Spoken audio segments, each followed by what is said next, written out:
Hey TikTok, I hope everybody's having a happy Sunday.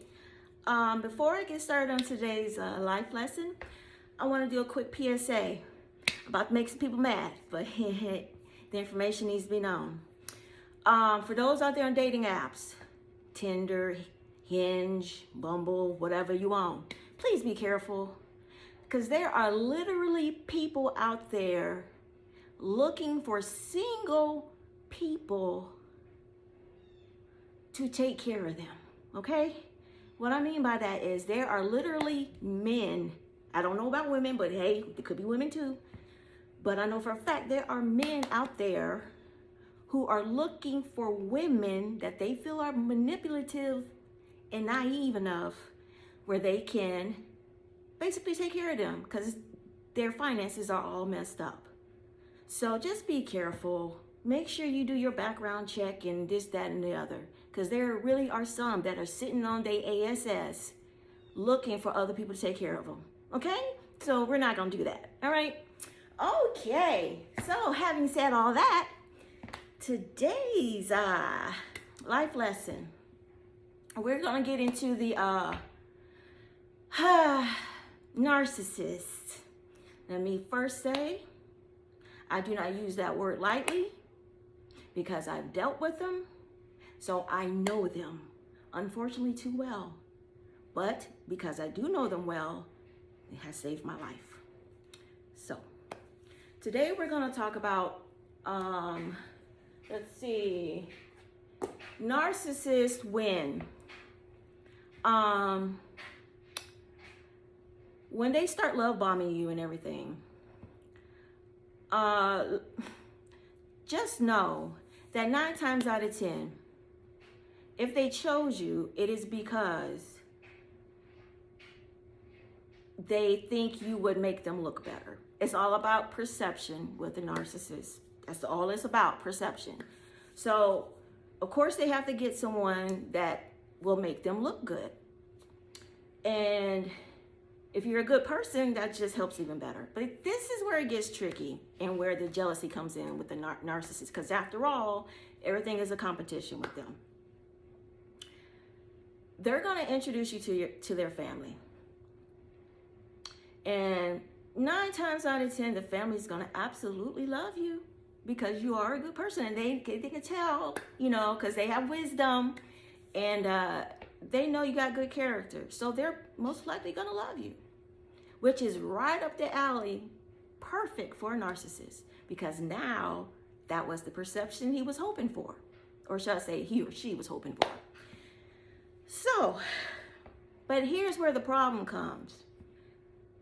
When the narcissist talks to his family, the family is going to constantly ask about you because they like you. Now, in the beginning, the narcissist is going to be okay with that because they're still playing a role of perception and, you know, the mask is still on and all that great stuff. But the more the family members ask about you and talk about you in such high regard, the narcissist starts getting jealous because now the attention is not on them. And they'll pretend to like it, be great with it, but if you watch the subtle signs, you will start to see that they don't like the fact that the family likes you more than them, which is kind of crazy to me. I mean, once again, aren't we all supposed to be working together here? But anyway, let me see what else I got here. Also, with the narcissist, like I said, everything is a competition.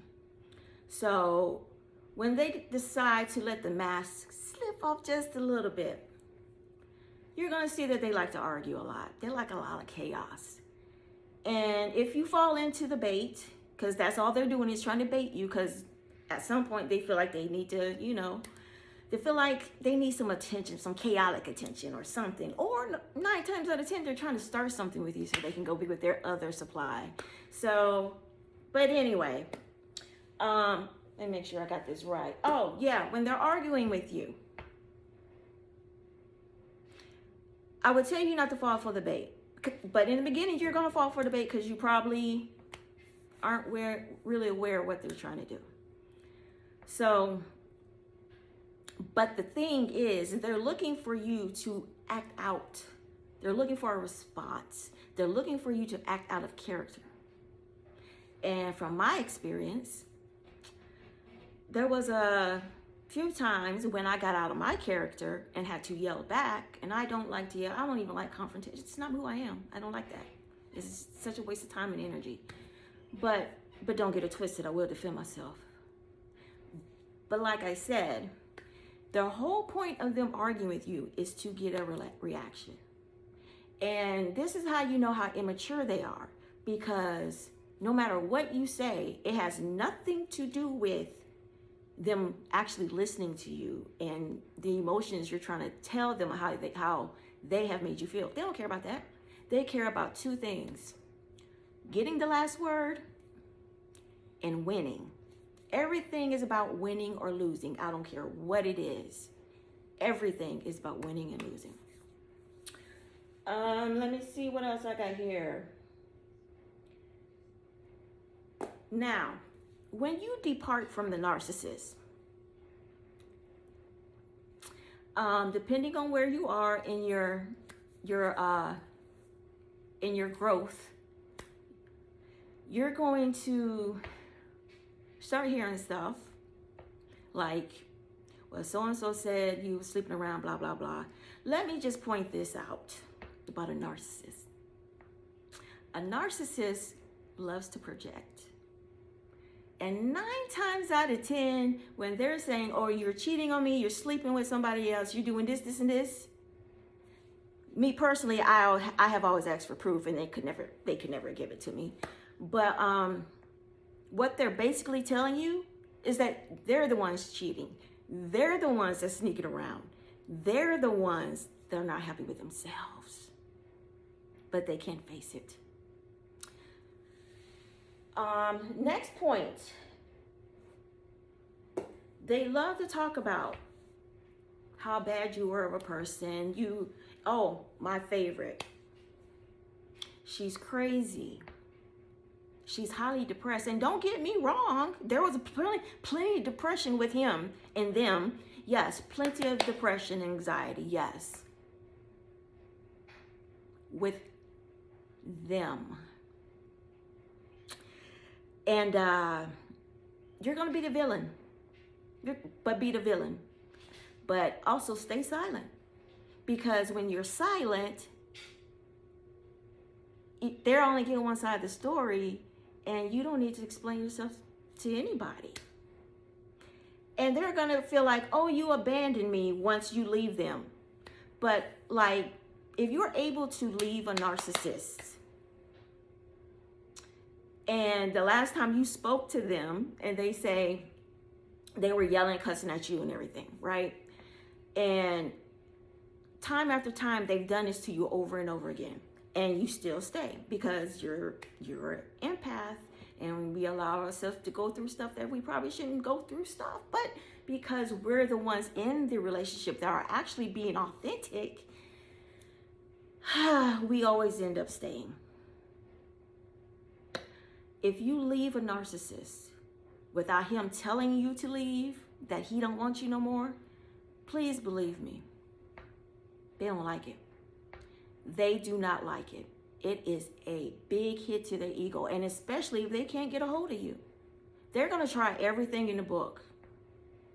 They're going to probably try to destroy your credibility, probably even try to figure out some kind of way to even upend your livelihood, because how dare you leave me without my permission? I was supposed to leave you first. That's what they're thinking in their head. So basically what I'm saying is, being with a narcissist is no joke. No joke. And when you leave and you start doing better, it is a threat to them. A serious threat. Because in their eyes, they lost and they don't lose. I hope everybody takes my advice, because this is not no jokey joke stuff. Really none of the stuff I talk about is jokey joke. But this is serious. This is really serious, because people like this They don't think clearly.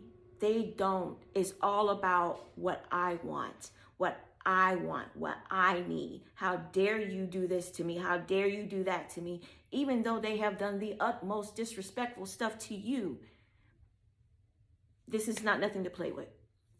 So I hope everybody enjoys their Sunday. Please be kind. Continue to be the best person you can be and love yourself. All right? Take care, everybody. Peace and love. For real, for real. Bye.